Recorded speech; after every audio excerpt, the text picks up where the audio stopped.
Γεια σας και καλώς ήλθατε σε ένα ακόμη μάθημα στο οποίο μιλάω αργά ελληνικά. Σε ένα από τα προηγούμενα βίντεό μου είχα μιλήσει για τα συναισθήματα και συγκεκριμένα για 5 βασικά συναισθήματα στα ελληνικά. Και πρόσφατα είδα ένα σχόλιο που έλεγε να μιλήσω για πιο περίπλοκα συναισθήματα και μου φάνηκε μια πολύ καλή ιδέα. Η πρώτη μου σκέψη ήταν να πάω κάπου έξω για περπάτημα και καθώς περπατάω να σας μιλάω για τα διάφορα συναισθήματα. Όμως ο καιρός ήταν βροχερός και γρήγορα εγκατέλειψα αυτή μου τη σκέψη. Όμως από την άλλη, το να κάθομαι μπροστά από μία κάμερα και απλά να σας μιλάω για τα συναισθήματα με παραδείγματα, δεν έχει και πολύ συναίσθημα, σωστά? Έτσι αποφάσισα να σας μιλήσω όχι γενικά για περίπλοκα συναισθήματα, αλλά για όλα όσα νιώθουμε όταν μαθαίνουμε μία ξένη γλώσσα. Όταν λοιπόν ξεκινάμε μία καινούρια γλώσσα ή μία καινούρια δραστηριότητα, νιώθουμε ενθουσιασμό, επειδή ένας εντελώς νέος κόσμος πραγμάτων ανοίγεται μπροστά μας και θέλουμε τόσο πολύ να τον ανακαλύψουμε. Ξεκινάμε λοιπόν σιγά σιγά να μαθαίνουμε καινούριο λεξιλόγιο, να μαθαίνουμε τη γραμματική, να γνωρίζουμε καλύτερα τον πολιτισμό, αλλά και να βρίσκουμε ομοιότητες με τη δική μας μητρική γλώσσα, με τα δικά μας ήθη και έθιμα, και εκεί είναι το σημείο που αρχίζουμε να νιώθουμε οικειότητα με αυτήν τη γλώσσα. Όμως, όπως ακριβώς και σε ένα ηλεκτρονικό παιχνίδι υπάρχουν διαφορετικές πίστες, έτσι όσο μαθαίνουμε σταδιακά μία γλώσσα, τα πράγματα γίνονται όλο και πιο δύσκολα. Έτσι, μπορεί μια μέρα να αγανακτήσουμε και να κλείσουμε τα βιβλία. Μπορεί ακόμα και να απογοητευτούμε. Και για να μην σας συμβεί ποτέ αυτό στα ελληνικά, θα πρέπει να έχετε 3 πράγματα. Πρώτον, να είστε πολύ οργανωμένοι.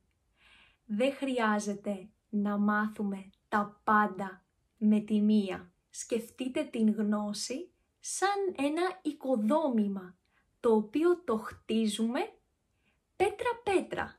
Το δεύτερο που πρέπει να έχει κανείς είναι πείσμα. Όχι να είσαι πεισματάρης με την κακή έννοια, αλλά να μην τα βάζεις κάτω και να συνεχίζεις να προσπαθείς παρόλα τα εμπόδια.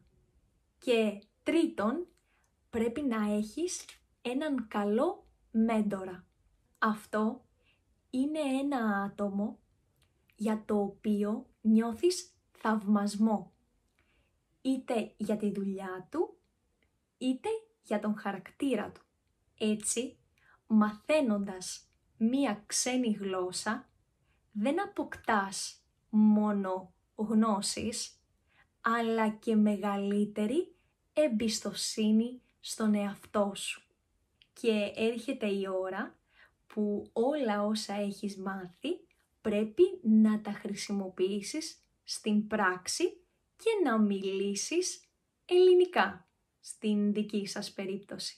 Και αναρωτιέσαι από μέσα σου, αν δεν τα πω όλα σωστά, αν κάνω λάθη, αν δεν με καταλάβουν, με άλλα λόγια, έχεις αμφιβολίες για τις ικανότητές σου και τις γνώσεις σου. Όταν ειδικά πρέπει να μιλήσεις μπροστά σε πολύ κόσμο σε μία ξένη γλώσσα, τότε η καρδιά σου χτυπάει πολύ δυνατά και νιώθεις μεγάλη υπερένταση.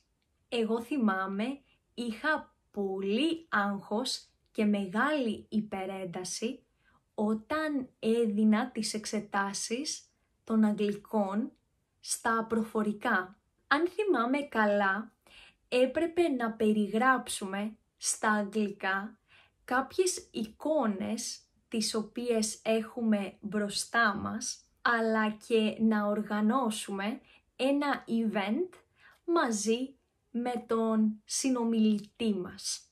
Μόλις βγήκαν τα αποτελέσματα και έμαθα ότι πέρασα και πήρα την πιστοποίηση, τότε ένιωσα ανακούφιση και είπα στον εαυτό μου, τελικά δεν ήταν και τόσο δύσκολο. Σας ευχαριστώ πάρα πολύ που παρακολουθήσατε αυτό το βίντεο για τα συναισθήματα.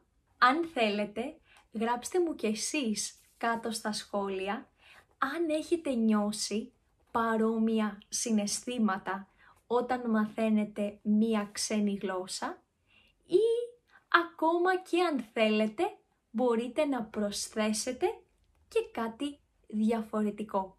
Εμείς θα τα πούμε την επόμενη φορά στο επόμενο μάθημα. Μέχρι τότε, φιλάκια πολλά!